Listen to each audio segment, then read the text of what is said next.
కష్టాలు కలిగినా కన్నీరు మిగిలినా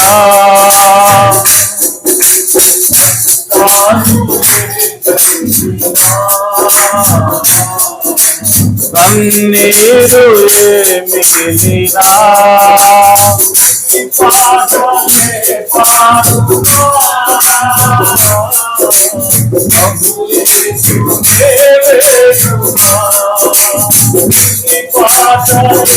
పాడుమా ప్రభు యేసునే వేడుమా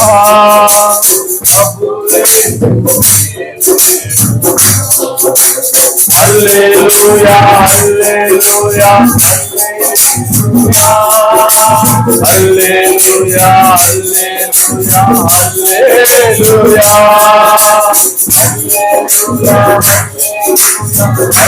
హల్లెలూయా హల్లెలూయా హల్లెలూయా యేసయ్యా పాడాలి ప్రతి చోట పాడాలి ప్రతి నోట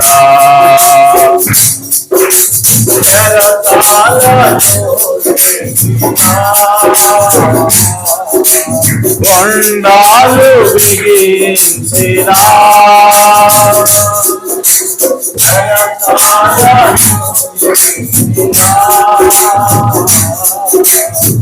కొండాలు బిగించినా పాడుమా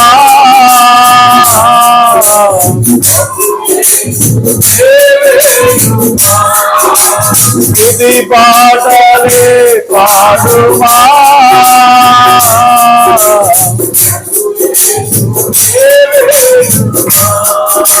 ప్రభు యేసునే వేడుమా హల్లెలూయా హల్లెలూయా హల్లెలూయా హల్లెలూయా హల్లెలూయా హల్లెలూయా హల్లెలూయా హల్లెలూయా హల్లెలూయా హల్లెలూయా హల్లెలూయా హల్లెలూయా హల్లెలూయా యేసయ్యా పాడాలి ప్రతి చోట పాడాలి ప్రతి నోట పాడాలి ప్రతి చోట పాడాలి ప్రతి నోట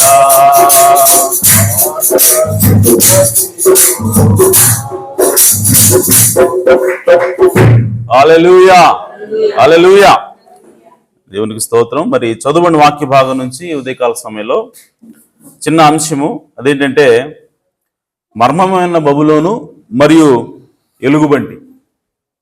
హల్లెలూయా. సో పోయిన ఆదివారం మనం మర్మమైన బబులోను గురించి మాట్లాడుకున్నాం.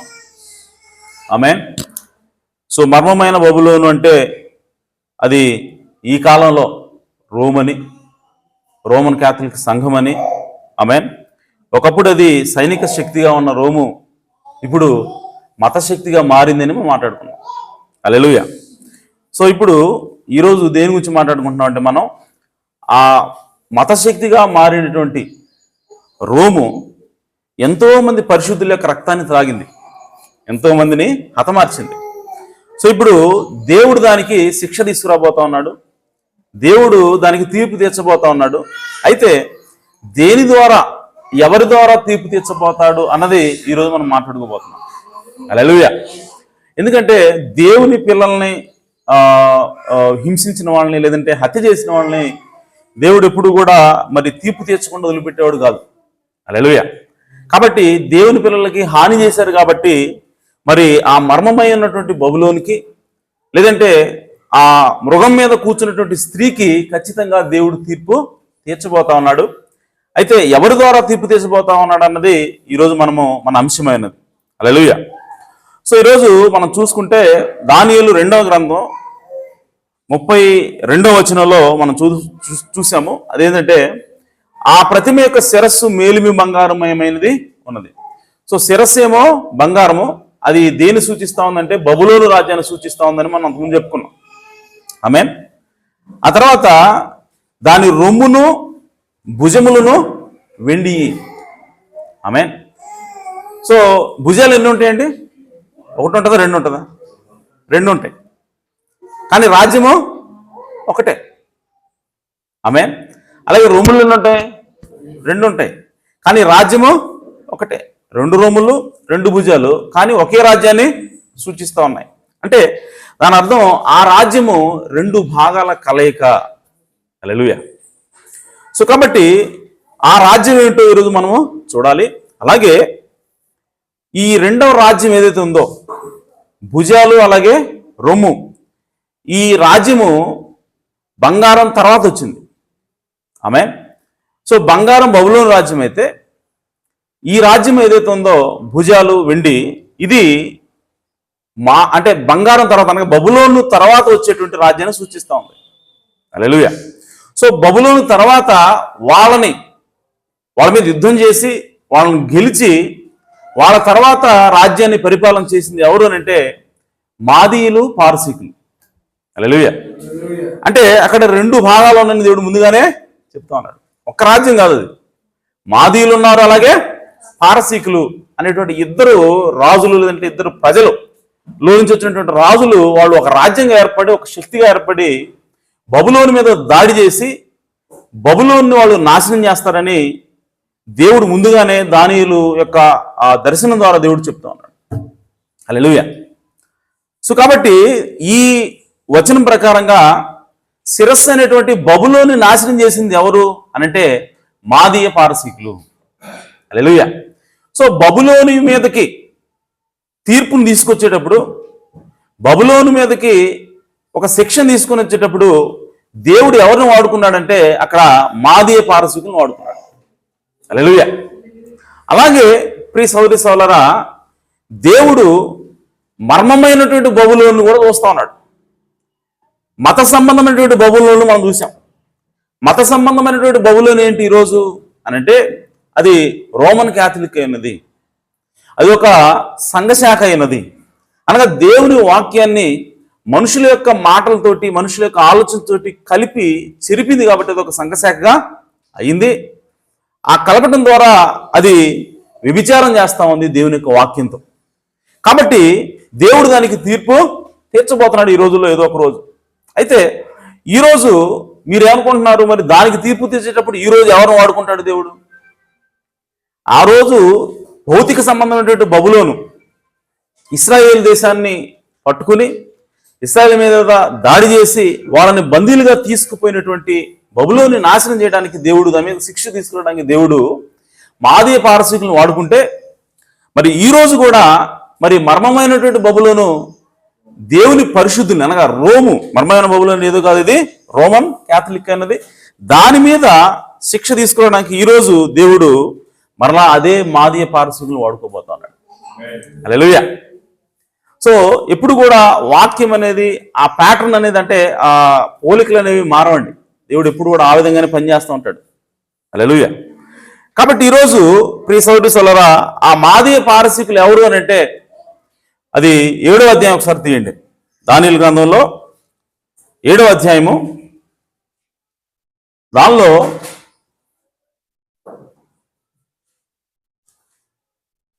4 నుంచి 6 వచనాల్లో మనకి ఇక్కడ కనబడుతుంది. మొదటిది సింహంను పోలినది, కానీ దానికి పక్షిరాజు రెక్కల వంటి రెక్కలు. సో మొదటిది సింహం. నేను అంతకుముందు చెప్పాను, దానియేలు 2వ అధ్యాయము 7వ అధ్యాయం రెండు కూడా ప్యారలల్ గా ఉన్నాయి. రెండు కూడా ఒకదాన్నే చూపిస్తా ఉన్నాయి. సో ఇక్కడ బంగారం అయితే ఇక్కడ సింహం, ఇక్కడ బబులోను, ఇక్కడ కూడా బబులోను. అలాగే రెండవది, నేను చూచుచుండగా దాని రెక్కలు తీయబడి కనుక మనుషుని వలె అది పాదములు పెట్టుకుని నేలపైన నిలువబడిను. దీని గురించి మనం ఆల్రెడీ మాట్లాడాం. అనగా ఒక మనిషిలాగా అది మారుతా ఉంది. అనగా ఒక పోపులాగా, ఒక మనిషిలాగా మారి దానికి ఒక నోరు ఇవ్వబడతా ఉంది, అధికారం ఇవ్వబడతా ఉంది, కిరీటము ఇవ్వబడతా ఉంది. మరియు మానవ మనస్సు వంటి మనస్సు దానికి ఇవ్వబడింది. ఐదవది, రెండవ జంతువు ఎలుగుబంటిని పోలినది. హల్లెలూయా. మరియు అది ఒక పార్శ్వం మీద పండుకొని తన నోట పండ్ల మధ్య 3 ప్రక్కటెముకలను పట్టుకునిన్నది. కొందరు లెమ్ము విస్తారముగా మాంసం భక్షించమని దానితో చెప్పిరి. అంటే ఈ ఎలుగుబంటి కూడా ఎలా ఉంది అంటే ఒక పక్కే పండుకుంటుందంట. ఆమేన్. దాని నోట్లో 3 ప్రక్కటెముకలు ఉన్నాయి. సో అది ఒక పక్కే పండుకుంటుంది అంటే అర్థం ఏంటంటే ఒక పక్క అది అంటే 2 పక్కలు ఉంటాయి. మనిషికైనా 2 పక్కలు ఉంటాయి, అలాగే ఎలుగుబంటికైనా 2 పార్శ్వాలు ఉంటాయి. కానీ ఇది ఒక పార్శ్వం మీద పండుకుంటుంది, ఒక పార్శ్వం మీదే లేస్తూ ఉంది. అంటే ఒక పార్శ్వం అంటే ఒక పక్క దానికి బలంగా ఉంది, రెండో పక్క కంటే కూడా ఇంకొక పక్క బలంగా ఉంది. ఆమేన్. సో ఈ ఎలుగుబంటి దేన్ని సూచిస్తూ ఉంది అంటే మాదీయ పారసీకుల రాజ్యాన్ని చూపిస్తూ ఉంది. హల్లెలూయా. అంటే ఈ మాదీయ పారసీకుల రాజ్యం అనేది 2 రాజ్యాలతో మిక్స్ అయి ఉంది. అలాగే అందులో ఒకటి బలహీనమైంది, ఇంకోటి బలమైన రాజ్యంగా ఉంటుందని దేవుడు చెప్తున్నాడు. హల్లెలూయా. అలాగే అది తన నోట పండ్ల మధ్య 3 ప్రక్కటెముకల్ని పట్టుకుంది. ఆ 3 ప్రక్కటెముకలు తర్వాత చెప్తాను. ఓకే. సో అలాగే కొందరు లెమ్ము విస్తారముగా మాంసం భక్షించమని దానితో చెప్పి, అంటే అది ఏం చేస్తా ఉందంటే లేచి ఇక చంపుకొని తింటది దాని పని. అంటే అది బాగా ఎక్కువగా హత్య చేసేది, అది ఎక్కువగా నాశనం చేసేది అది. కాబట్టి ఈ మాదీయ పారసీకులు ఎలాంటి వాళ్ళు అంటే వాళ్ళు ఒక దాని మీద ఒక దేశం మీదకి వెళితే వాళ్ళు దాన్ని తుత్తునీలు చేస్తారన్నమాట. ఆమేన్. చాలా భయంకరంగా యుద్ధం చేస్తారు వాళ్ళు. జాలి కనికరం అనేది లేకుండా చాలా క్రూరంగా ఉంటారని దేవుడు చెప్తున్నాడు. హల్లెలూయా. సో కాబట్టి ఆ బబులోను రాజ్యాన్ని వాళ్ళు నాశనం చేసేటప్పుడు కూడా వాళ్ళు ఎంతసేపులో నాశనం చేశారో తెలుసా దాన్ని? బబులోను చాలా పెద్ద దేశం. బబులోను అనేది ఎంత పెద్దదంటే ప్రపంచం మొత్తాన్ని కూడా పరిపాలన చేసింది అది. ఈవెన్ మన ఇండియాలో కూడా వాళ్ళు పరిపాలన చేశారు. అందుకోసమే కోరేషు అనే పేరు మీద మన ఇండియాలో కూడా శాసనాలు దొరుకుతున్నాయి. మన ఇండియాలో కూడా ఏమంటారంటే ది రికార్డ్స్ దొరుకుతున్నాయి. ఆమేన్. అంటే బైబిల్లో చెప్పిన మాట వాస్తవమే. అది హిందూ దేశం వరకు అని రాయబడింది బైబిల్లో. బబులోను యొక్క రాజ్యం ఎంతవరకు అని అంటే హిందూ దేశము సరిహద్దు వరకు అని చెప్పి రాయబడింది. కాబట్టి ఆ రోజుల్లో బబులోను అనేది చాలా పెద్ద దేశం. అయితే ఇంత పెద్ద దేశాన్ని అంటే ఒక రకంగా చెప్పాలంటే అమెరికా లాంటి దేశం. సో అమెరికా వంటి దేశాన్ని కూడా ఈ మాదీయ పారసీకులు ఎంతసేపులో నాశనం చేశారు తెలుసా? ఒక్క రాత్రిలో. హల్లెలూయా. ఎంతసేపు? ఒక్క రాత్రిలోనే వాళ్ళు అధికారం చేయించుకున్నారు. ఏం చేశారంటే బబులోను రాజ్యం ఎలా ఉంటుందంటే పరలోకంలో దేవుని యొక్క పరలోకాన్ని, దేవుని యొక్క ఆలయాన్ని పోలిన నమూనతో కట్టారు అది బబులోను సిటీ. అందులో ఒక నది పారుతూ ఉంటుంది. ఆ నది సింహాసనం కింద నుంచి వెళ్తూ ఉంటుంది. అంటే నది మీద సింహాసనం కట్టారంట. హల్లెలూయా. సో ఆ పట్టణం చుట్టూ కూడా ఎత్తైన ప్రాకారం ఉంటుంది, పెద్ద గోడ. బయట నుంచి గోడ మీదగా రావాలి, గోడ ఎక్కడం అసాధ్యం.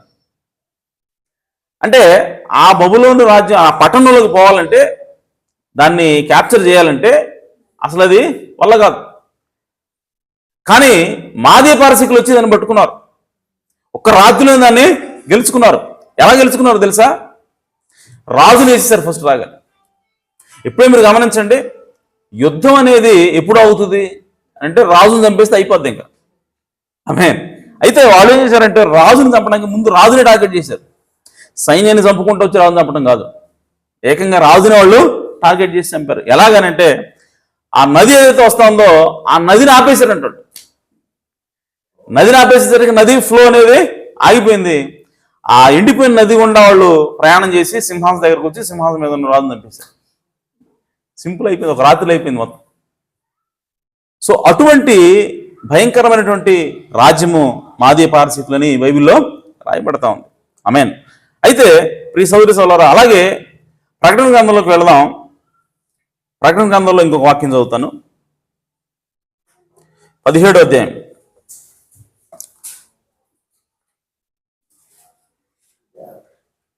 ఇవన్నీ అంతకుముందు చదువుకునే మనం మళ్ళీ ఒకసారి జ్ఞాపకం చేస్తున్నాం. 12 నుంచి 17.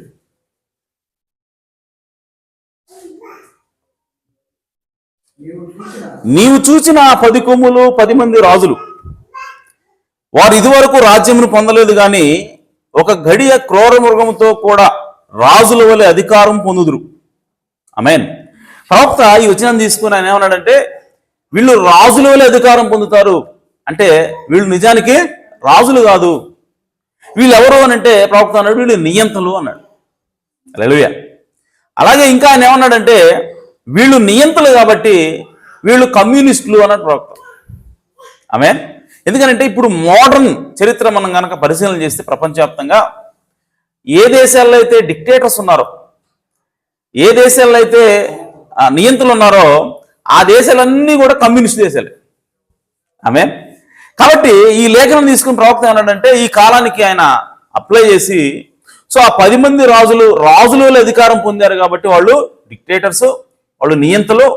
కాబట్టి ఇప్పుడు ఎవరా నియంతలు అని చూస్తే వాళ్ళందరూ కూడా కమ్యూనిస్ట్ దేశాలు అయి ఉన్నాయి. హల్లెలూయా. ఇంకా ఆయన ఏమన్నాడంటే, ఈ మాటతోనే ఆయన కమ్యూనిస్ట్ దేశాలు అంటలేదు.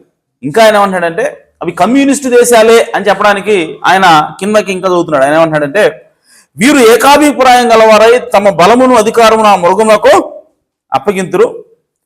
వీరు గొర్రెపిల్లతో యుద్ధం చేదురు. ఆ మృగం ఎవరు?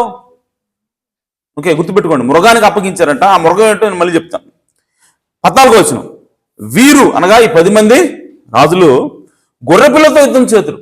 ఎవరితో చేస్తారు వీళ్ళు? గొర్రెపిల్లతో అనగా దేవునితో యుద్ధం చేస్తున్నారు. ఆమేన్. సో వీళ్ళు నియంతలు, కమ్యూనిస్టు దేశాలు ఉన్నాయి. వీళ్ళు దేవునితో యుద్ధం చేస్తా ఉన్నారు.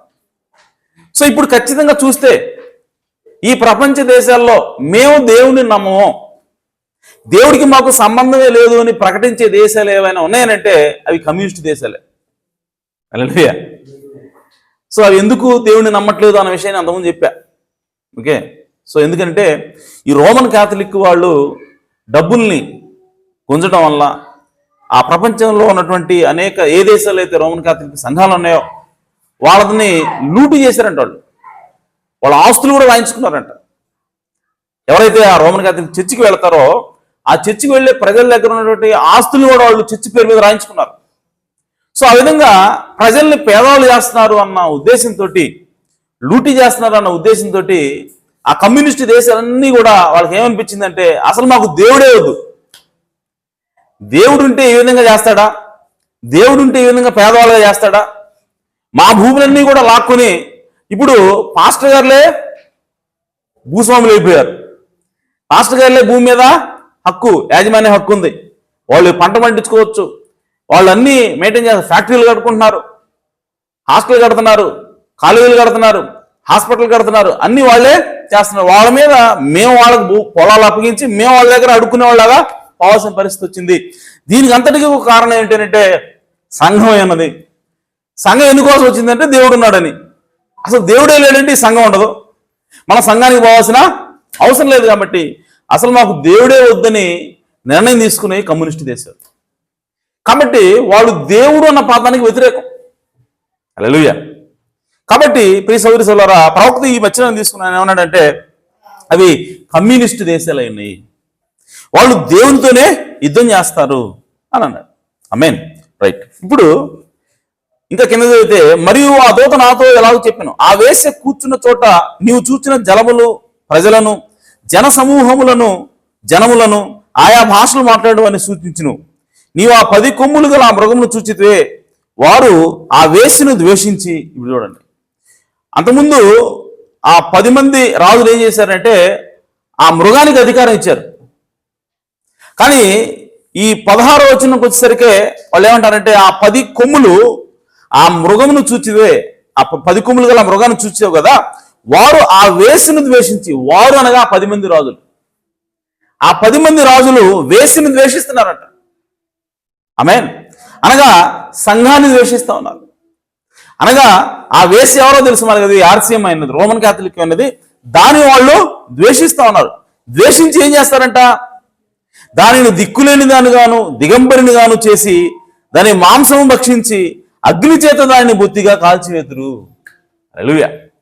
సో ఇప్పుడు ఆ రోమన్ క్యాథలిక్ సంఘాన్ని నాశనం చేసేది ఎవరు అని అంటే ఈ 10 మంది రాజులు. ఆమేన్. వాటికన్ సిటీ మీద అణుబాంబు వేసి దాన్ని అగ్నితో కాల్చేది ఎవరు అని అంటే ఈ 10 మంది కమ్యూనిస్టు రాజులు. ఆమేన్. సో కాబట్టి ఇక్కడ మనకి ఏమర్థం అవుతా ఉందంటే ఈ 10 మంది కమ్యూనిస్టులు ఎవరిని నాశనం చేస్తున్నారంటే రోమన్ క్యాథలిక్ సంఘాన్ని నాశనం చేస్తున్నారు. ఆ వేసిన వాళ్ళు నాశనం చేస్తున్నారు. అయితే ఇప్పుడు ఈ వేశ్య ఎవరు అనంటే బైబిల్ చెప్తా ఉంది ఈ వేశ్య మర్మమైన బబులోను చెప్తా ఉంది. హల్లెలూయా. ఏం చెప్తుంది? ఈ వేశ్య ఎవరు? మర్మమైన బబులోను. ఎక్కడుంది ఆ మాట? అదే 17వ వచనంలో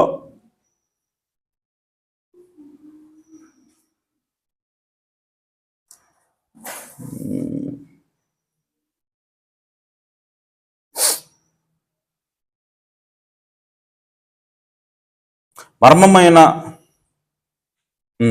5వ వచనం, దాని నొసట దాని పేరు ఇలాగ రాయబడి ఉండను. ఇంకొంచెం పైకి చదువుతాను. 4వ వచనం, ఆ స్త్రీ ధూమ్ర రక్తవర్ణములు గల వస్త్రము ధరించుకొని బంగారంతోనూ రత్నముతోనూ ముత్యములతోనూ అలంకరింపబడినదై ఏహ్యమైన కార్యములతోనూ తాను చేయుచున్న విభిచార సంబంధమైన అపవిత్ర కార్యములతోనూ నిండిన ఒక సువర్ణ పాత్రను చేత పట్టుకుని ఉండెను. చూడండి, ఆ వేసి చేతిలో ఉందంటే బంగారు పాత్ర ఉంది. ఇది గుర్తుపెట్టుకోండి. ఆ వేసి చేతిలో ఉంది బంగారు పాత్ర ఉంది. దాని నొసట దాని పేరు ఇలాగ రాయబడి. ఏం రాశారంటే దాని నొసట మర్మము, వేశ్యలకును భూమిలోని ఏహ్యమైన వాటికి తల్లి అయిన మహాబబులోను. హల్లెలూయా. సో ఇక్కడ ఈ స్త్రీ అనగా ఈ రోమన్ క్యాథలిక్ సంఘముకి దేవుడు పెట్టిన పేరేంటి? బబులోను. హల్లెలూయా. సో బంగారు శిరస్సు దానియేలు చూశాడు. అది భూ సంబంధమైనటువంటి భౌతిక సంబంధమైనటువంటి బబులోను అయితే ఇప్పుడు దేవుడు చెప్తున్నాడు 11:10లోకి వచ్చేసరికి ఇప్పుడు ఆత్మ సంబంధమైన బబులోను కూడా ఉన్నది. హల్లెలూయా. సో కాబట్టి ఈ ఆత్మ సంబంధమైనటువంటి బబులోనికి తీర్పు తీర్చేది ఎవరు మరి అని అంటే ఈ 10 మంది రాజులు. ఆమేన్. సో ఈ 10 మంది రాజులు దేవుడు ఏమన్నాడంటే ఎప్పుడైనా సరే బబులోనికి తీర్పు తీర్చేది ఎవరో? మాదీయులు, పారసీకులు. ఆమేన్.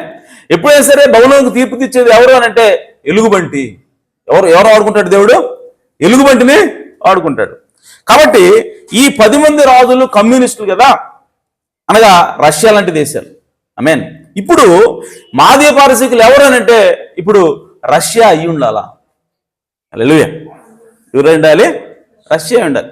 సో ఈ 17వ అధ్యాయం ప్రకారం మనకు ఏమర్థం అవుతుందంటే మర్మమైన బబులోను అయినటువంటి ఆర్సిఎం రోమన్ క్యాథలిక్ ని నాశనం చేసేది ఎవరు అని అంటే కమ్యూనిస్టులు. ఆమేన్. ఇది అర్థమైంది మనకి.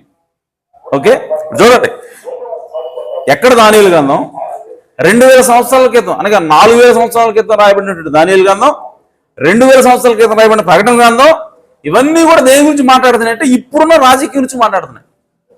హల్లెలూయా. చూడండి, దేవుడు ఎంత గొప్పగా ఎంత మర్మంగా దాన్ని రాసి ఉంచాడు. కాబట్టి ఇవన్నీ కూడా సత్యం మనకి అర్థమవుతుంది. దేవుని వాక్యం ఎప్పుడు కూడా నిజంగా నిత్యం సత్యమై ఉన్నది. హల్లెలూయా. సో కాబట్టి ఇప్పుడు ఆ వేసిని నాశనం చేసేది ఎవరంటే ఖచ్చితంగా ఈ లెక్కన ప్రకారం కమ్యూనిస్ట్ దేశాలు అయి ఉంటాయి. ఇంకా ఏముంది దాని గురించి? కమ్యూనిస్ట్ దేశాలైనా ఇంకా ఏం చెప్తావు? ఆమేన్. సరే సహోదరుడా, ఇంకొక డౌట్ కూడా మీకు రావచ్చు. అదేంటంటే అది ఎక్కడో బబులోను, భౌతిక సంబంధం బబులోను, ఇది ఆత్మ సంబంధమైన బబులోను. ఎలా లింక్ చేస్తావు దానికి దీనికి అని అంటే ప్రవక్త అంటున్నాడు, లేఖనం అనేది అనగా ఎక్స్పోజిషన్ ఆఫ్ ద 7 చర్చెస్ అనేది ఎఫెసు సంఘకాలం అనే వర్తమానంలో ప్రవక్త ఆయన చెప్తున్నాడు, scriptures does not play with words. లేఖనాలు అనేవి మాటలతో ఆటలాడుకో అంటాం. అంటే బైబిల్లో ఏదైనా సరే ఒక మాట దేవుడు రాశాడు అని అంటే అక్కడ ఒక ఉద్దేశం కోసం దేవుడు రాస్తాడు. హల్లెలూయా. ఆ ఉద్దేశాన్ని పట్టుకోవాల్సిన అవసరం ఉన్నది ఖచ్చితంగా. Whatever is in the record is there for the anointed eyes to see. దేవుడు తన లేఖనంలో ఏ మాట రికార్డ్ చేసినా, ఏ మాట లిఖించినా ఎవరి కోసం లిఖిస్తున్నాడు అని అంటే ఏ కనులకైతే అభిషేకం ఉంటుందో వాటిని చూడటానికి, హల్లెలూయా, ఆ కనులు చూసేదాని కోసం రాస్తున్నాడంట ఆయన.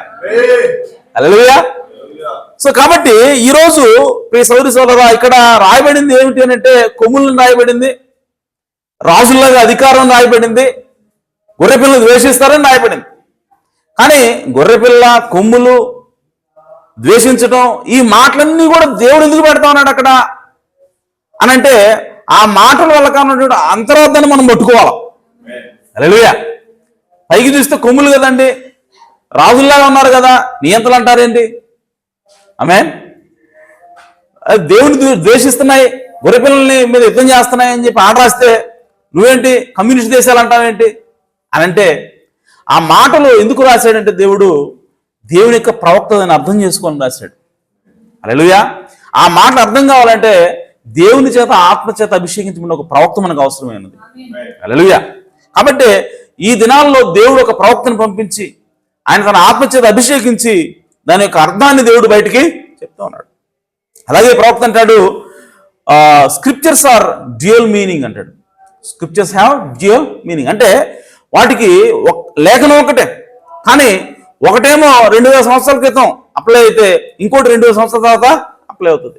ఒకటే లేఖనం కానీ రెండు వేరు సమయాల్లో వేరు సందర్భాల్లో దాన్ని మనము అప్లై చేయొచ్చు అని ప్రవక్త అన్నాడు. హల్లెలూయా. ఉదాహరణకి ఐగుప్తు దేశం నుంచి నా కుమారుడైన ఇశ్రాయేలుని నేను పిలిచి తిని అని దేవుడు ఎక్కడో పాత నిబంధనలు రాశాడు.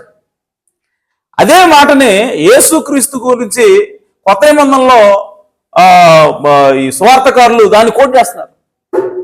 యేసుక్రీస్తు ఐగుప్తు దేశానికి అంటే యేసుక్రీస్తుని చంపాలన్న ఉద్దేశంతో ఆ హేరోదు రాజు ఏం చేస్తాడంటే 2 సంవత్సరాల కంటే తక్కువ వయసు ఉన్న పిల్లల్ని చంపమని ఆజ్ఞించినప్పుడు దేవుని దూత చేత వాళ్ళు ఏం చేస్తారంటే ఐగుప్తు దేశానికి వెళ్తారు. ఐగుప్తు దేశానికి వెళ్ళి అక్కడ వాళ్ళు ఎంతకాలం ఉంటారంటే హేరోదు రోజు చనిపోయిన వరకు వాళ్ళు అక్కడ ఉంటారు. అప్పుడు మరలా ఏ రోజు చనిపోయిన తర్వాత మరలా దూత వెళ్ళి ఇప్పుడు మీరు మరలా వెళ్ళండి ఇశ్రాయేలు దేశానికి వెళ్ళండి అని చెప్పినప్పుడు వాళ్ళు వెళ్తున్న సందర్భంలో అక్కడ ఆ సువార్త రాస్తాడు. ఆయన అంటాడు నా కుమారుడైనటువంటి యాకోబుని నేను ఐగుప్తులో నుంచి పిలిచి తిని అన్న మాట నెరవేరట్నట్లుగా ఇది జరిగినను అంటాడు. అసలు ఆ మాట ఎక్కడ వాడబడింది? పాత నిబంధనలో ఇశ్రాయేలు కోసం వాడబడింది. కానీ అదే మాట ఇప్పుడు మళ్ళీ యేసుక్రీస్తుకి అప్లై చేస్తాడు. అంటే లేఖనం ఒకటే కానీ వేరు సందర్భాల్లో దాన్ని దేవుడు వాడుతా ఉన్నాడు. కాబట్టి మహాబబులోను అనగా భౌతిక సంబంధమైన బబులోను గురించి బైబిల్లో రాయబడతా ఉంది. కానీ అంతర్లీనంగా దాన్ని మనము ఆత్మ సంబంధమైన బబులోను కూడా అప్లై చేయొచ్చు. హల్లెలూయా. అది దేవుని యొక్క విధానమైనది. ఆమేన్. కాబట్టి ప్రియ సోదరి సోదరులారా, బబులోను రాజ్యాన్ని నాశనం చేయడానికి దేవుడు ఎవరు వాడుకుంటున్నాడంటే మాదీయ పారసీకుల్ని దేవుడు వాడుకుంటున్నాడు. మాదీయ పారసీక రాజ్యం ఎలాంటిది అని అంటే అది 2 బలమైన జనాంగాలతో తయారైంది. ఒక జనాంగం ఇంకో జనాంగం కంటే బలమైంది. అంటే ఒకవైపు అది స్ట్రాంగ్గా ఉంటుంది, ఇంకోవైపు వీక్గా ఉంటుంది అని దాని అర్థం. అందుకోసమే ఇప్పుడు ఆ ఎలుగుబంటి ఏంటో మనం ఈరోజు చూడాలి. హల్లెలూయా. దానికోసము మనం ఒకసారి యెషయా గ్రంథానికి వెళ్దాం. యెషయా గ్రంథము 13వ అధ్యాయము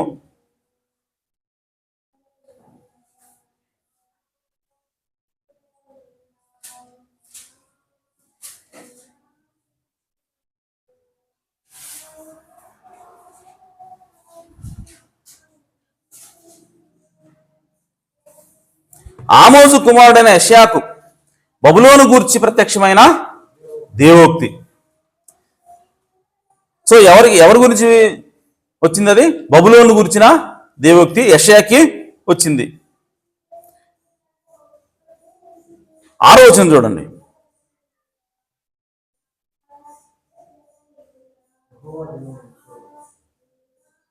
యెహోవా దినము వచ్చుచున్నది. ఏం దినమంట? యెహోవా దినము. ఇంగ్లీష్లో లార్డ్స్ డే అని ఉంది, అనగా ప్రభువు దినం. ఆమేన్. సో ప్రభు దినం అనేది వచ్చుచున్నదని రాశాడు కదా. ఈ ప్రభు దినం అంటే ఎప్పుడు నెరవేరుతుంది? యేసుక్రీస్తు వచ్చినప్పుడా? ఆమేన్. ముందుకెళ్ళి చూద్దాం. యెహోవా దినం వచ్చుచున్నది, ఘోషించుడి, అది ప్రళయం వలె సర్వశక్తుడగు దేవుని యొద్ద నుండి వచ్చును. ప్రళయంలాగా దేవుని దగ్గర నుంచి వచ్చేటువంటి ఒక ప్రభు దినం అంటది. హల్లెలూయా. సో యేసుక్రీస్తు మొదటిసారి శరీరం ధరించుకొని వచ్చినప్పుడు ఈ భూమి మీదకి వచ్చాడు. అది కూడా ప్రభు దినమే. అయితే ఆ ప్రభు దినం ఎలా వచ్చింది? ఈ విధంగా వచ్చిందా? ప్రాణంలాగా వచ్చిందా? రాలేదు. కాబట్టి యెషయా మాట్లాడుతున్నట్టు ఈ ప్రభు దినమో దేవుని యొక్క మొదటి రాకడ గురించి కాదు. ఆమేన్. అది ఖచ్చితంగా రెండవ రాకడ గురించి. ఆమేన్. ప్రళయం వలె సర్వశక్తుడు దేవుని నుండి వచ్చును, అందుచేత బాహులనియు దుర్బలమగును. బాహు అంటే చేతులన్నీ కూడా శక్తిహీనం అయిపోతాయి. ప్రతి వాని గుండె కరిగిపోవును. జనులు విభ్రాంతి నొందుదురు. వేదనలు దుఃఖములు వారికి కలుగును. ప్రసవ వేదన పడుదాని వలె వారు వేదన పడెదరు. ఒకరినొకరు తేరిచూతురు. వారి ముఖములు జ్వాలల వలె ఎర్రబారును. యెహోవా దినం వచ్చుచున్నది, దేశమును పాడు చేయుటకును పాపులను బొత్తిగా దానిలో ఉండకుండా నశింపజేయుటకును క్రూరమైన ఉగ్రతతోనూ ప్రచండమైన కోపంతోనూ అది వచ్చును. సో దేవుని యొక్క ఉగ్రత గురించి దేవుడు మాట్లాడుతున్నాడు. అంటే ఇది యేసుక్రీస్తు యొక్క మొదటి రాకడ సంబంధించిన లేఖనం కాదు ఇది. సో ఇది ఈ రోజుల్లో ఏదో ఒక రోజు జరగబోయేటువంటి లేఖనం ఇది. కానీ ఎవరి గురించి ఇది? బబులోను గురించి అని ముందుగానే చెప్పాడు. హల్లెలూయా. చూడండి, ఆకాశ నక్షత్రములను నక్షత్ర రాసులను తమ వెలుగు ప్రకాశింపనియవు. ఉదయకాలమున సూర్యుని చీకటి కమ్మును, చంద్రుడు ప్రకాశింపడు. లోకుల చెడుతనమును బట్టి దుష్టుల దోషమును బట్టి నేను వారిని శిక్షింపబోచున్నాను. అహంకారుల అతిశయమును మార్పించేదను, బలాత్కారుల గర్వమును అణచివేసేదను. బంగారు కంటే మనుషులను, ఓఫీరు దేశపు సువర్ణము కంటే నరులను అరుదుగా వండజేసేదను. సైన్యములకు అధిపతికి యెహోవా ఉగ్రతకును ఆయన కోపాగ్ని దినమునకును ఆకాశము వణుకునట్లును భూమి తన స్థానము తప్పునట్లును నేను చేసేదను. దేవుని యొక్క ఉగ్రతని దేవుడు చూపిస్తా ఉన్నాడు. అప్పుడు తరమబడుచున్న జింక వలెను, పోగు చేయని గొర్రెల వలెను జనులు తమ తమ స్వజనుల తట్టు తిరుగుదురు, తమ తమ స్వదేశములకు పారిపోదురు. పట్టబడిన వాడు ప్రతివాడును కత్తివాత కూలును, తరిమి పట్టబడిన ప్రతివాడును కత్తివాత కూలును. వారు చూచుచుండగా వారి పసిపిల్లలు నలుగొట్టబడుదురు. వారి ఇండ్లు దోచుకొనబడును, వారి భార్యలు చెరపబడుదురు. వారి మీద పడుటకు నేను మాదీయులను రేపెదను. ఎవరు చెప్తున్నాడు? సో ఈ నాశనం అంతా ఎవరు చేస్తారంట? చిన్నపిల్లల్ని నలపటం, ఆమేన్, భార్యల్ని రేప్ చేయటం. ఓకే, ఈ నాశనం అంతా కూడా ఎవరు చేస్తున్నారు? నేను వారి మీద పడుటకు నేను మాదీయులను రేపెదను. పారసీకులు, మాదీయులు, పారసీకులు, వాళ్ళలో ఎవరు రేపుతున్నట్టు? దేవుడు మాదీయులను రేపుతున్నాను. అంటే ఒక రకంగా చెప్పాలంటే బబులోనుని దేవుడు మొట్టమొదటి నాశనం చేసినప్పుడు మాదీయ పారసీకుల్ని వాడుకున్నాడు. దాని గురించి అది మాట్లాడుతుంది కాదు, దాని తర్వాత జరుగుతున్న సంఘటన గురించి మాట్లాడుతున్నాడు దేవుడు. హల్లెలూయా. సో ఇక్కడ కూడా మాదీయులను దేవుడు వాడుకుంటా ఉన్నాడు నాశనం చేయడం కోసం, వారి ఇల్లు దోచుకోవడం కోసం, భార్యలను చెడపడం కోసం, వాళ్ళ పిల్లల్ని నేలకేసి బండకేసి కొట్టడం కోసం, ఈ విధంగా రకరకాలుగా వాళ్ళని హింసించి వాళ్ళని నాశనం చేయడం కోసమో దేవుడు ఎవరు రేపుతున్నాడంట? మాదీయుల్ని రేపెదను. వీరు వెండిని లక్ష్యం చేయరు, సువర్ణము కూడా వారికి రమ్యమైనది కాదు. అంటే వాడికి డబ్బులు ఇచ్చినా కూడా వాడు సన్ని కూర్చుకోడు. ఇక వాడు వచ్చాడంటే నాశనం చేయాల్సిందే అట్లాంటి వాడు. ఆమేన్. ఇప్పుడు చూడండి, వారి విండ్లు చూడండి, ఇవన్నీ ఎప్పుడు జరుగుతున్నాయి అని అంటే పాతకాలంలో జరుగుతున్నట్టు కనబడుతున్నాయి. చూడండి, వారి విండ్లు యవ్వనస్తులను నలుగుగొట్టును అని ఉంది. ఆమేన్. విండ్లు అంటే విల్లు, బాణం వేసే విల్లు యవ్వనస్తులను నలుగుగొట్టును. ఇంగ్లీష్లో ఏమన్నదంటే their bows will strike down the young men, they will have no mercy on infants. అంటే వాళ్ళు కనుక బాణం వేస్తేనంట ఎవరికైతే బాణం తగులుతుందో వాళ్ళు బద్దలైపోతారంట. బాణం వేస్తే బద్దలు ఒకటి ఉంటుందా? చొచ్చుకొని పోద్ది. కానీ యెషయా ప్రవక్త దర్శనం చూస్తున్నాడు ఇదంతా. ఆ దర్శనంలో మాదీయులు అనేవాళ్ళు వచ్చి వాళ్ళు బాణాలు వేస్తుంటే వాళ్ళ యవనస్తులు ఏవైతే ఉన్నారో బబులోనుకు సంబంధించిన యవనస్తులు వాళ్ళ యొక్క శరీరాలు నలిగిపోతున్న లేదు విచ్ఛిన్నవుతున్నాయి అని రాశారు. ఏ బాణానికి విచ్ఛిన్నవుతాయి అంటే యెషయా ఏం చూస్తున్నాడు? తుపాకీలు చూస్తున్నాడు. హల్లెలూయా. ఆయన చూస్తుంది ఏంటి? తుపాకీతో పేలిస్తే శరీరాలు బ్లాస్ట్ అవడం చూస్తున్నాడు, ఆయన నలిగిపోవడం చూస్తున్నాడు. కాబట్టి చూడండి, ప్రవచనం అనేది ఎలాగొస్తుంది చూడండి. దర్శనం చెబుతున్నప్పుడు అది ఏ కాలంలో జరుగుతుందో కూడా చెప్పచ్చు. ఆమె సో ఆయనకి ఏందో తెలియదు కాబట్టి గన్లు అన్న విషయానికి తెలియదు కాబట్టి ఆయన విల్లు అంటున్నాడు, బాణాలు అంటున్నాడు. ఆమేన్. సో వారు విండ్లు యవ్వనస్తులను నలుగుగొట్టును, గర్భఫలమందు వారు జాలిపడరు, పిల్లలను చూచి కరుణింపరు. అప్పుడు రాజ్యములకు భూషణమును, కల్దీలకు అతిశయాస్పదమును, మహాత్మ్యమును బబులోను దేవుడు పాడు చేసిన సొదొమ గొమొర్రాల వలెను అగును. అంటే ఈ కల్దీలన్నా బబులోనులన్నా ఇద్దరు ఒకటే. సో వీళ్ళ యొక్క స్థితి ఎలా ఉంటుందంటే దేవుడు అంటున్నాడు 19వ వచనంలో, అప్పుడు రాజ్యములకు భూషణమును, ఎవరంట వీళ్ళు? రాజ్యాలన్నిటి కూడా భూషణం అంటే వాళ్ళు ఒక నగలాగా, రాజ్యాలన్నిటిలో కూడా ఒక ప్రత్యేకమైనటువంటి దానిగా ఉన్నటువంటి ఈ బబులోను, ఆమేన్, అతిశయాస్పదమును మహాత్మ్యమునగు బబులోనును. ఏంటంట? బబులోను ఎలా ఉంది? మహాత్మ్యంగా ఉంది, భూషణంగా ఉన్నారు కల్దీలు. సో వాళ్ళని దేవుడు పాడు చేసిన సొదొమ గొమొర్రాల వలెనగును. అంటే బబులోను ఏ విధంగా ఉండబోతా ఉంది అని అంటే దేవుడు యెషయా ద్వారా మాట్లాడుతున్నాడు, సొదొమ గొమొర్రా వలె నేను దాన్ని నాశనం చేస్తాను. సొదొమ గొమొర్రాని దేవుడు ఎట్లా నాశనం చేశాడు? అగ్నిని పంపించి నాశనం చేశాడు. అంటే యెషయా ఏం చెప్తున్నాడంటే సొదొమ గొమొర్రా మీదకి ఏ విధంగా అయితే అగ్ని కురుస్తా ఉందో బబులోను మీద కూడా అగ్ని కురుస్తా ఉంది. ఆమేన్. సో అది ఎప్పుడు జరుగుతూ ఉంది? ఈ కాలంలో జరుగుతూ ఉంది. ఈ కాలంలో అగ్ని కురవడం అంటే ఏంటి? అణుబాంబు. హల్లెలూయా. అర్థమైందా? అంటే యెషయా ఏం చూస్తున్నాడంటే అణుబాంబు వేయటం చూస్తున్నాడు బబులోను మీద. ఆమేన్. సో దాన్ని ఆయన ఎలా పోస్తున్నాడంటే సొదొమ గొమొర్రాలాగా అయింది అంటున్నాడు ఆయన. ఆమేన్. అది అణుబాంబుని తెలియక. ఆమేన్.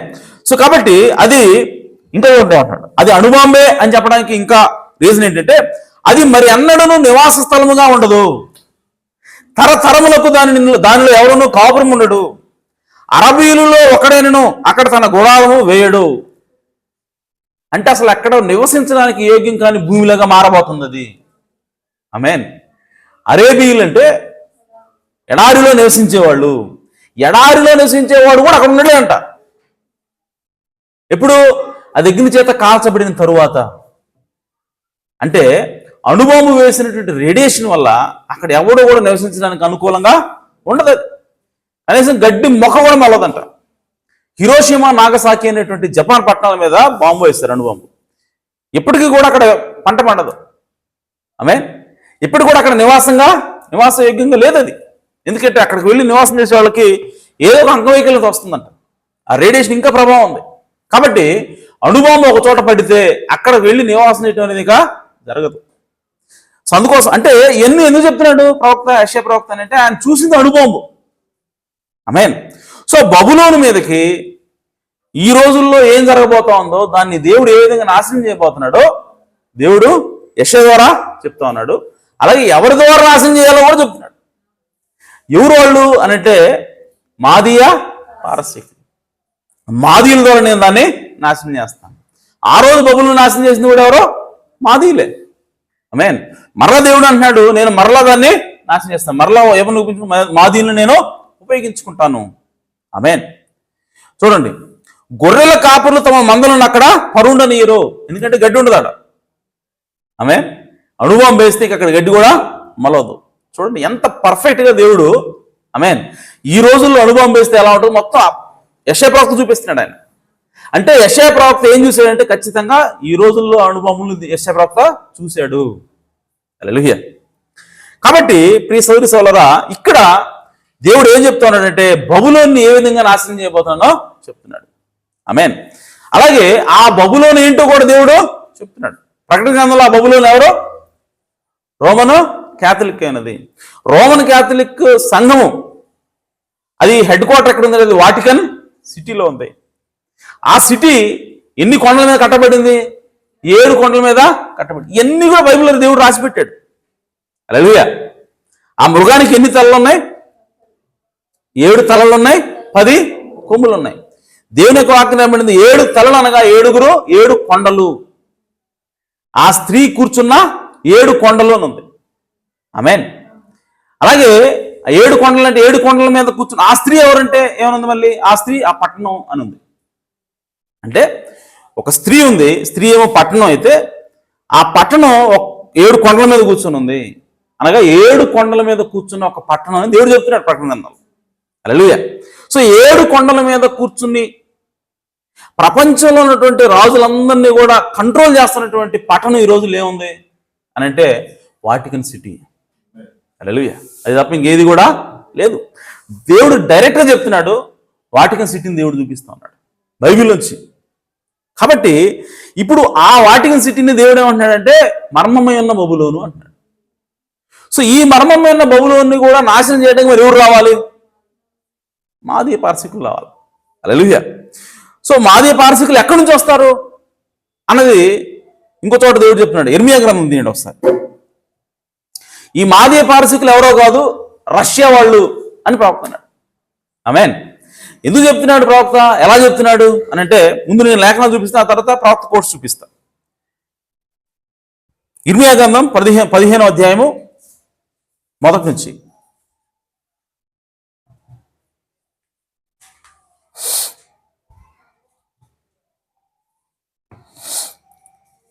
అప్పుడు యెహోవా నాకు ఇలాగ సెలవిచ్చెను, మోషేయు సమూయేలును నా ఎదుట నిలబడినను ఈ ప్రజలను అంగీకరించుటకు నాకు మనస్సు ఉండదు.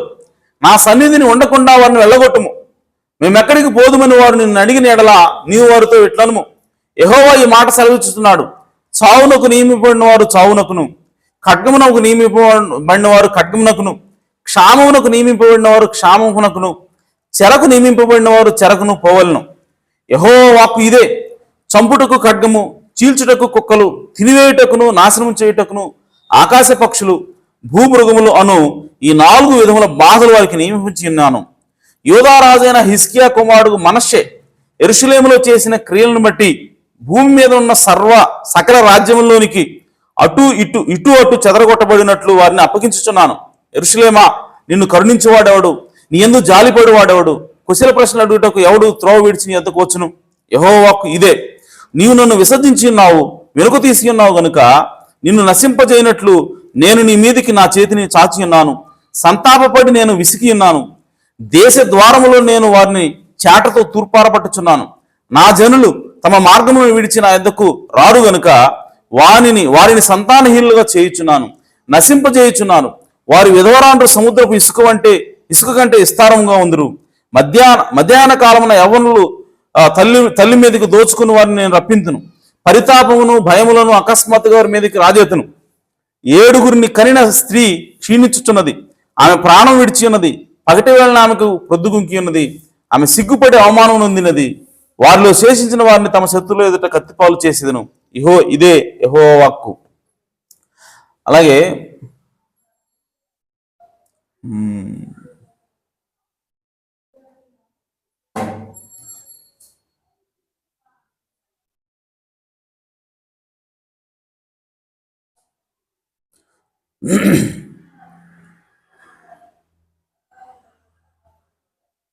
నార్త్ అని ఉంటుంది ఇక్కడ.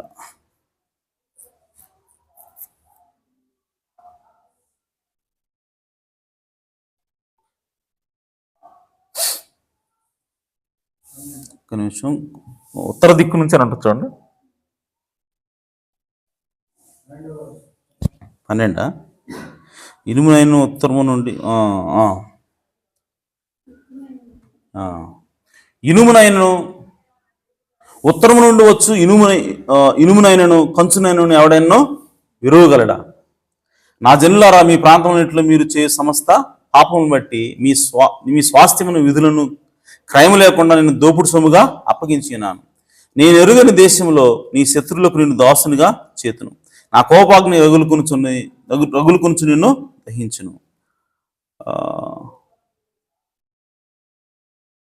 సో ఎక్కడి నుంచి రప్పిస్తున్నాడు ఆయనకి? వాళ్ళకి శత్రువుని ఉత్తరము నుండి. ఆమేన్. సో ఉత్తరం నుండి రప్పిస్తున్నాడని చెప్పి దేవుడు మాట్లాడుతున్నాడు.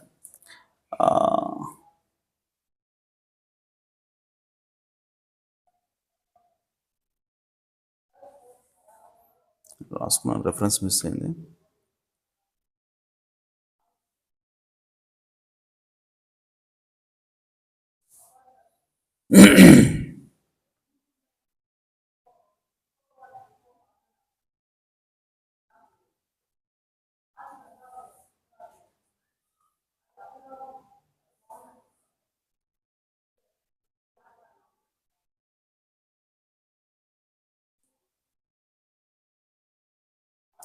ఓకే, అది రెఫరెన్స్ మిస్ అయింది ఇక్కడ.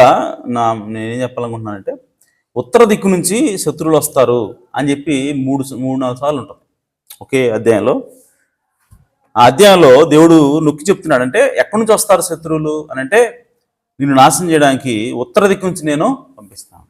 అంటే మనం ఎటువైపు చూడాలి అంటే ఉత్తర దిక్కున చూడాలి. నాశనం ఎటు నుంచి వస్తుందంటే ఉత్తర దిక్కు నుంచి వస్తుంది. అయితే ప్రియ సోదరి సోదరులారా, ఇక్కడ దేవుడు ఇశ్రాయేల్ గురించి మాట్లాడుతున్నట్టుగా ఉంటుంది. ఇశ్రాయేలుని నాశనం చేయడానికి ఉత్తర దిక్కు నుంచి నేను రప్పిస్తాను అన్నట్టుగా ఉంటుంది. 16 వచనాలా?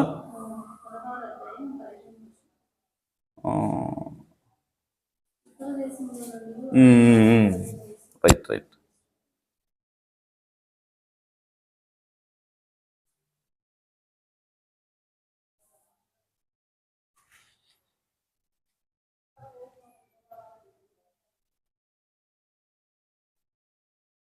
ఓకే, అదే 16 15 రాసినట్టున్నాయి. సో 16వ అధ్యాయము 14-15 కలిసి ఉన్నాయి. యెహోవా సెలవిచ్చిన మాట ఏదనగా, నేను వారి పితరులకు ఇచ్చిన దేశమునకు వారిని మరలా రప్పించదను గనుక, రాబో దినములలో ఐగుప్తు దేశంలో నుండి ఇశ్రాయేలును రప్పించిన యెహోవా జీవముతోడని ఇక మీదట అనక, ఉత్తరము దేశంలో నుండి ఆయన వారిని తరిమిన దేశంలో అన్నిటిలో నుండి ఇశ్రాయేలును రప్పించిన యెహోవా జీవముతోడని జనులు ప్రమాణము చేయుదురు. ఇదే యెహోవా వాక్కు. వారిని పట్టుకుంటకు నేను చాలా మంది జాలను పిలిపించేదను. తరువాత ప్రతి పర్వతం మీద నుండి, ప్రతి కొండ మీద నుండి, మెట్టల సందులో నుండి వారిని వేటాడి తోలివేటికి అనేకులైన వేటగాళ్ళను పిలిపించేదను. ఏలైనగా వారు పోయిన త్రోవలన్నిటి మీద దృష్టించి తిని ఏది నా కన్నులకు మరుగు కాలేదు. వారు తమ దేవతల కళేముల చేత నా దేశంలో అపవిత్రపరిచి ఉన్నారు.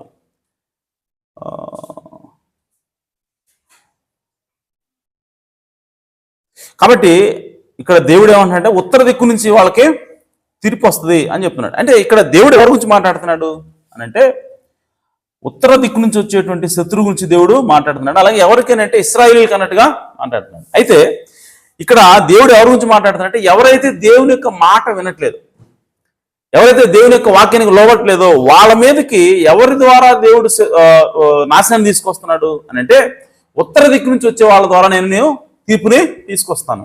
అయితే ఉత్తర దిక్కు నుంచి వచ్చేది ఎవరు? ఉత్తరాన ఎవరున్నారు అని అంటే, ఇప్పుడు రష్యా ఉన్నది. హల్లెలూయా. ఈరోజు అణుబాంబు వేస్తానని చెప్పి బెదిరిస్తా ఉన్నది ఎవరు అంటే రష్యా అన్నది. అమెరికాలో ఉన్నటువంటి దేవుని పిల్లల్ని, అనగా దేవుని పిల్లలు అంటే అమెరికాలో ఎవరైతే దేవుని యొక్క వాక్యాన్ని వినట్లేదో వాళ్ళందరినీ కూడా నాశనం చేసేది ఎవరంటే రష్యానే. అలాగే రోమన్ క్యాథలిక్ హెడ్ క్వార్టర్ అంటే వాటికన్ సిటీ మీద బాంబు వేసేది కూడా రష్యానే. ఆమేన్. సో ఈరోజు ఆ దేశం ఏంటి? రష్యా ఎవరి మీద యుద్ధం చేస్తా ఉంది? ఉక్రెయిన్ మీద యుద్ధం చేస్తుంది. ఉక్రెయిన్ మీద యుద్ధం చేస్తున్నప్పుడు ఆ ఉక్రెయిన్కి అండగా వచ్చినటువంటి అమెరికా మీద నేను అణుబాంబు వేస్తానని చెప్పి రష్యా వార్నింగ్ ఇస్తుంది. ఇవన్నీ కూడా దేని సూచిస్తా ఉన్నాయంటే, లేఖనం నెరవేరే దిశగా వెళ్తూ ఉన్నాం మనం. ఆమేన్. సో రష్యాని దేవుడు ఎందుకు రేపుతూ ఉన్నాడు అని అంటే, ఇది ఎప్పుడైతే రోమన్ క్యాథలిక్ ప్రెసిడెంట్ అమెరికాకి ప్రెసిడెంట్ అయ్యాడో, ఆమేన్, అప్పటి నుంచి రష్యా లేగుతూ ఉంది. రష్యా ఉక్రెయిన్ మీదకి వెళ్ళింది, ఉక్రెయిన్ సపోర్ట్గా అమెరికా వెళ్తుంది. కాబట్టి ఇప్పుడు అణుబాంబు వేస్తే, ఏదంటే యుద్ధం చేస్తే ఎవరి మీద యుద్ధం చేయాలి?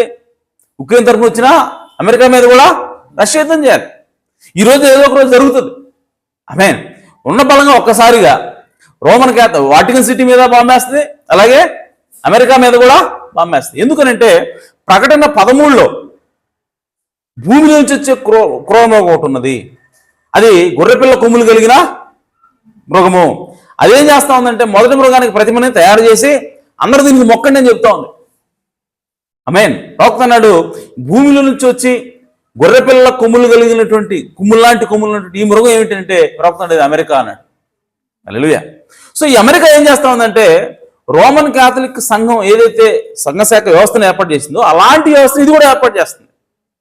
ఏంటి ఆ వ్యవస్థ అంటే ప్రవక్త అన్నాడు, అది వరల్డ్ చర్చ్ కౌన్సిల్ అన్నాడు ప్రవక్త.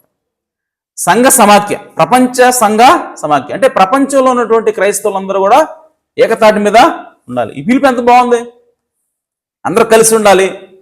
కాబట్టి ఎవడైనా మన మీద అటాక్ చేస్తే మనం కాపాడుకోవచ్చు, మనం పోరాడొచ్చు, ఫైట్ చేయొచ్చు అన్న ఉద్దేశంతో ప్రపంచవ్యాప్తంగా ఉన్నటువంటి క్రైస్తవులను ఏకం చేయాలి అని ప్రారంభమవుతుంది. కానీ అదేం తీసుకొస్తా ఉందనంటే, చివరికి ఏమవుతుందంటే, ఎవరైతే మా మాట వినరో, నువ్వు క్రైస్తవైనా సరే. చివరికి ఏమవుద్దంటే మనందరం ఒకటి కదా అని ప్రారంభమయ్యి చివరికి ఏమవుతుందంటే నువ్వు ఆ మాట అనకపోతే క్రైస్తవైనా సరే నేను నీకు సహాయం చేయను. నువ్వు క్రైస్తవైనా సరే మేము చెప్పినట్టు వినకపోతే నీకు పెట్టాం. ఆమె నువ్వు కొనటానికి ఒప్పుకోం, అమ్మటానికి ఒప్పుకోం అని అంటది. రోమన్ క్యాథలిక్ చేసింది కూడా అదే. ఆమె ఆర్సీఎం చేసింది కూడా అదే. ఫస్ట్ క్రిస్టియన్స్ లాగా వచ్చింది. ఆ తర్వాత బైబిల్ తీసేసి మేము చెప్పింది వేదం అన్నది, మేము చెప్పింది బైబిల్ అన్నారు. ప్రజలు ఎవరు కూడా బైబిల్ చదవటానికి లేదన్నారు. వాళ్ళ దగ్గర నుంచి ఎవరైనా బైబిల్ చదివితే వాళ్ళని చంపేసేవాడు. బైబిల్ ఇలా ఉంది కదండి అని చెప్పి అడిగితే వాడు నువ్వు నొక్కేసేవాడు. ఆ విధంగా ఎంతమంది 6,80,00,000 మంది వాళ్ళు చంపారు. చిన్న ఫిగర్ కాదు, 6,80,00,000 మందిని ఎవరు చంపారు? సంఘం. క్రీస్తుని ఆరాధిస్తున్నాము అని చెప్పుకునే సంఘమే క్రైస్తవులు చంపింది. హల్లెలూయా. సో అది ఈ వేసి యొక్క స్వభావం. స్టార్టింగ్ ఏమో క్రైస్తవులాగా స్టార్ట్ అవుతుంది, కానీ చివరికి క్రూరంగా ఉంటుంది. అలాగే ఇప్పుడు అమెరికా కూడా ఏం చేస్తా ఉందంటే స్టార్టింగ్ ఎలా స్టార్ట్ అయింది అంటే మేము క్రైస్తవులమే, మేము స్వేచ్ఛగా ఆరాధన చేసుకోవాలి దేవుణ్ణి, మాకు ఈ రోమన్ క్యాథలిక్ అధికారం వద్దు అని చెప్పి వాళ్ళు సపరేట్ దేశంగా ఏర్పడి ఇప్పుడు ఆ దేశం ఏం చేస్తుందంటే అందరూ క్రైస్తవులందరూ కూడా ఏకతాటిగా తీసుకొస్తుంది. ఏం చెబుతుందంటే అందరం కలిసి ఉందామని. కానీ చివరికి ఏం జరుగుతుంది అంటే ఈ బొమ్మకి వెనక ఈ వరల్డ్ చర్చ్ కౌన్సిల్ ఎవడైతే జారడో, ఎవడైతే ఈ రూల్స్ అండ్ రెగ్యులేషన్స్ ఒప్పుకోడో వాడు క్రైస్తవుడు అయినా సరే వాడికి మేము సహాయం చేయము అని చెప్పడం ద్వారా మరలా దేవుని పరిశుద్ధుల మీదకి ఒత్తిడి తీసుకుని రాబోతుంది. మరలా వాళ్ళని చంపాలనేది ప్రయత్నం చేయబోతా ఉంది. ఇదంతా కూడా దేవుని యొక్క ప్రవక్త అభిషేకించబడిన కన్నులు ఉన్నాయి కాబట్టి ఆయన చూసి, ఆయన బైబిల్లో ఆ మాట రాయబడ్డ కాబట్టి చూసి ఆయన చెప్తున్నాడు. బైబిల్ ఏం రాయబడితే దానిలో మీరు పాలువారు కావద్దు, దాని నుంచి బయటికి రండి అని రాయబడింది. హల్లెలూయా. సో ఆ పిలుపు ఎవరికి ఇచ్చాడంటే దేవుడు ఈ కాలపు ప్రవక్తకి ఇచ్చాడు. అందుకోసం ఆయన అంటున్నాడు మీరు సంఘశాఖల్లో చేరొద్దు, సంఘశాఖల్లో మీరు పాలువారు కావద్దు, మీరు కూడా ఒక సంఘశాఖని స్టార్ట్ చేయొద్దు అన్నాడు ప్రవక్త. ఆమేన్. కాబట్టి ప్రియ సోదరి సోదరులారా, ఈరోజు మర్మమైనటువంటి బబులోన్ని నాశనం చేసేది ఎవరు అనంటే రష్యా అన్నది. ఎందుకంటే ఆ రష్యానే ఇప్పుడు మాదీయులై ఉన్నారు. ఆమేన్. కాబట్టి ప్రియ సోదరి సోదరులారా, దేవుడు మొదటి నుంచి కూడా ఒక ప్యాటర్న్ దేవుడు బైబిల్లో రాసుకుంటూ వచ్చాడు. ఆమేన్. అది ఇప్పుడు ఆయన ఎప్పుడో ప్రవచించాడు, ఇప్పుడు మరలా దేవుని ప్రవక్తను పంపించి దాని ద్వారా మనకి చూపిస్తా ఉన్నాడు. ఆమేన్. 4,000 సంవత్సరాల క్రితం రాసినటువంటి మాటలు ఇప్పుడు మన కళ్ళ ముందు నెరవేరటం మనం చూస్తున్నాం. ఆమేన్. అది ఈ బైబిల్ యొక్క గొప్పతనము. ఆమేన్. కాబట్టి ప్రియ సోదరి సోదరులారా, బైబిల్ అనేది ఏదో మనుషులు రాసింది కాదు. ఆమేన్. అది దేవుని యొక్క వాక్యమైనది, అది సత్యమైనది, అది ఎప్పటికైనా సరే నెరవేరి తీరుతుంది. ఆమేన్. కాబట్టి దాని ప్రకారం మనం జీవిద్దాం. ఆమేన్. సో కాబట్టి ఈరోజు మన అంశం ఏంటంటే రోమన్ క్యాథలిక్ అనేది అది ఒక సంస్థ అనేది దేవునికి వ్యతిరేకమైనది. ఆమేన్. సంస్థాగత సంఘం ఏదైనా సరే అది దేవునికి వ్యతిరేకమైనది. అనగా దేవుని మాటకి ఏది కూడా కలపకూడదు. నువ్వు కలిపావా నువ్వు వ్యభిచారం చేస్తానని ప్రవక్త అన్నాడు. హల్లెలూయా. కలపటమే కదా, లేదంటే దాన్ని కొంచెం అవాయిడ్ చేయటమే కదా అని అంటే అదే ఆత్మీయ వ్యభిచారం అని బైబిల్ చెప్తాం. ఆమేన్. ఆ మృగం మీద కూర్చున్న ఆ స్త్రీ ఎవరంటే వేశ్య అని రాయబడింది. ఎందుకు ఆమె వేశ్య అయింది అని అంటే దేవుని వాక్యంతో పాటుగా సొంత ఆలోచనల్ని కలిపింది కాబట్టి ఆమెను వేశ్య అని దేవుడు పిలుస్తా ఉన్నాడు. అలాగే ఆ వేశ్యకి పిల్లలు ఉన్నారని కూడా బైబిల్లో రాయబడింది. వేశ్య పిల్లలను కూడా రాయబడింది. కాబట్టి ఈరోజు ప్రొటెస్టెంట్ సంఘాలు ఏవైతే ఉన్నాయో, ఏవైతే సంఘశాఖలుగా ఉన్నాయో, ఏవైతే పూర్తి బైబిల్ని ఒప్పుకోకుండా మా సంఘం ఇదే నమ్ముతుంది కాబట్టి దీని తప్ప మేము ఏది కూడా నమ్మము అని చెప్పే ఏ సంఘశాఖ అయినా సరే అది వేశ్య పిల్ల ఉన్నది. ఆమేన్. కాబట్టి మనం వాటిలో చేరకూడదు. చేరితే మనం కూడా నాశనానికి వెళ్ళిపోతాము. నువ్వు చేరకుండా నువ్వు బయట ఉంటే దేవుని యొక్క ఆత్మ నీ మీదకి వస్తుంది. ఆమేన్.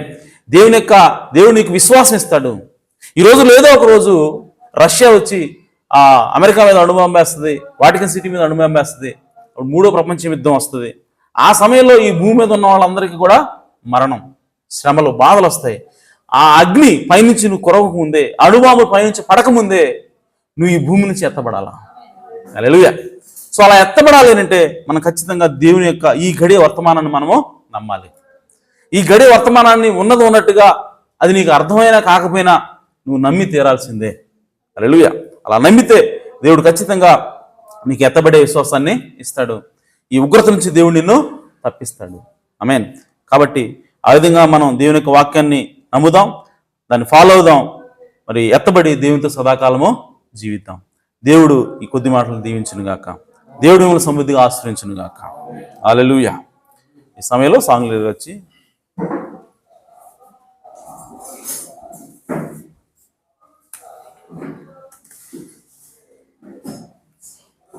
అందరం లేచి నిలబడదాం. హల్లెలూయా. స్తోత్రములు స్తోత్రములు స్తోత్రములు స్తోత్రములు ప్రభువా.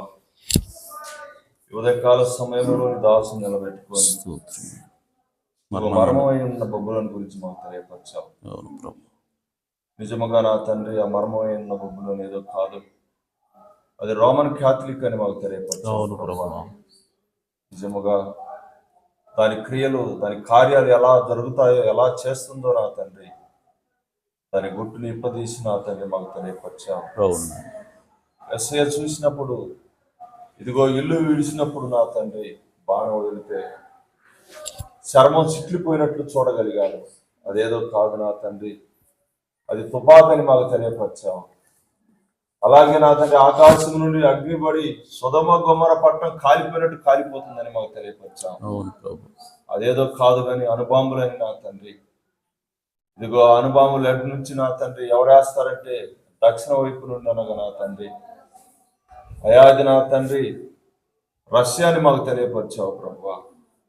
ఆ రష్యా నా తండ్రి అమెరికా దేశంలో అది కూల్చివేస్తుందని మాకు తెలియపరిచావు. ప్రవక్త ద్వారా మాట్లాడావు ప్రభువా. నిజముగా నా తండ్రి అయా ఇప్పుడు ఆ మర్మమైన బొబ్బులేనిదో కాదు కానీ అది నిజముగా రోమన్ క్యాథలిక్ అని, అది ప్రపంచాలన్నీ దేశాల మీద పెత్తనం చేస్తుందని మాకు తెలియపరిచావు. ఎవరైతే దానికి లోబడరో వారిని విసర్జిస్తుందని నా తండ్రి, వారికి తినడానికి ఆహారం కూడా ఇవ్వదని మాకు తెలియపరిచావు. ఈ భూమి మీద ఇవన్నీ జరగక తలుకే మనం నిజముగా ఈ వాక్యాన్ని నమ్మి దాని ప్రకారం జీవించినట్లయితే ఎత్తబడతామని మాకు తెలియపరిచావు ప్రభువా. ఎత్తబడినప్పుడు నా తండ్రి అయా ఈ భూమి మీద శ్రమలు వస్తాయని మాకు తెలియపరిచావు ప్రభువా. ఎన్నో గొప్ప మర్మాలు నా తండ్రి నీ దాసుల ద్వారా నా తండ్రి మాకు తెలియపరుస్తున్న దేవానికి స్తోత్రములు. ఇంకా నా తండ్రి ప్రభువా దాసుని బలముగా వాడుకోనండి ప్రభువా. ప్రభు చూపుమని అయా ఈ చిన్ని సంఘము నా తండ్రి నువ్వు ఎత్తిపట్టండి ప్రభువా. కూడి ఉన్న బిడ్డలందరూ నా తండ్రి నీ ఆత్మతో నింపబడి ఈ కొద్దిపాటి జీవితం నీ కొరకు జీవించే జీవితంగా ఉండటం సహాయం అడుగుతున్నాను ప్రభువా. అయా మాలో ఎవరైనా నా తండ్రి బలహీనులను బలపరచండి, వ్యాధిగ్రస్తులను ముట్టి స్వస్థపరచండి ప్రభువా. నీ ఆత్మతో నింపమని అడుగుతున్నాను. హల్లెలూయా. స్తోత్రములు స్తోత్రములు స్తోత్రములు. హల్లెలూయా హల్లెలూయా హల్లెలూయా. నేనును నా ఇంటి వారును యెహోవాను సేవించెదము. నా ఇంటి వారును యెహోవాను సేవించెదము. ఆయనే దేవుడని, ఆయనే విజేయుడని, ఆయనే ప్రదీవుడని, ఆయనే విజేయుడని, విజయము చేకూర్చెనని, విజయము చేకూర్చెనని నేనును నా ఇంటి వారును యెహోవాను సేవించెదము. మరణ బంధకములు శాంతి సమాధానం, శ్రమలు శోధనలు, మరణ బంధకములు శాంతి సమాధానం దయచేసిన దేవుడు ఆశా నిరాశలలో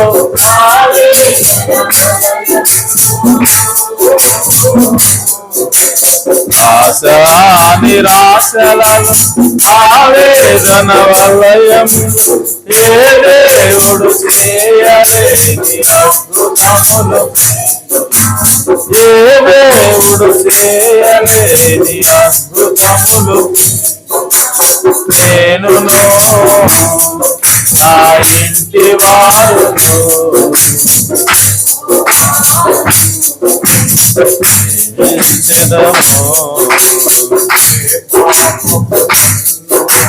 వేలని వాడు అపాయమును రాకుండా కాపాడును వేలని వాడు అపాయమును రాకుండా కాపాడును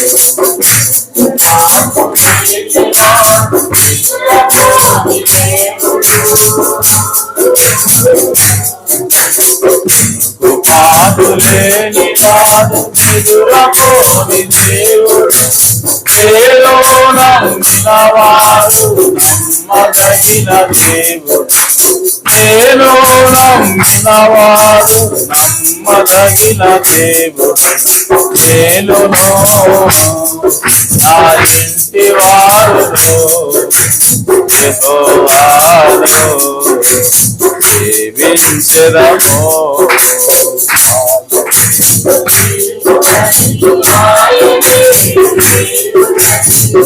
ఆయనే సులీవుడని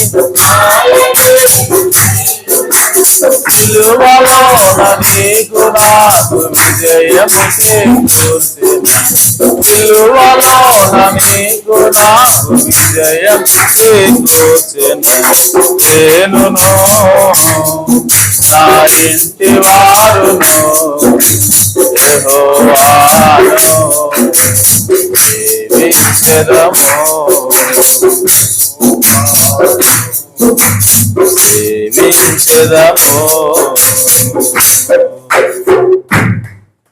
జీవము కలిగిన తండ్రి సర్వోన్నతుడా మీకు నామమున స్తోత్రం ప్రభు.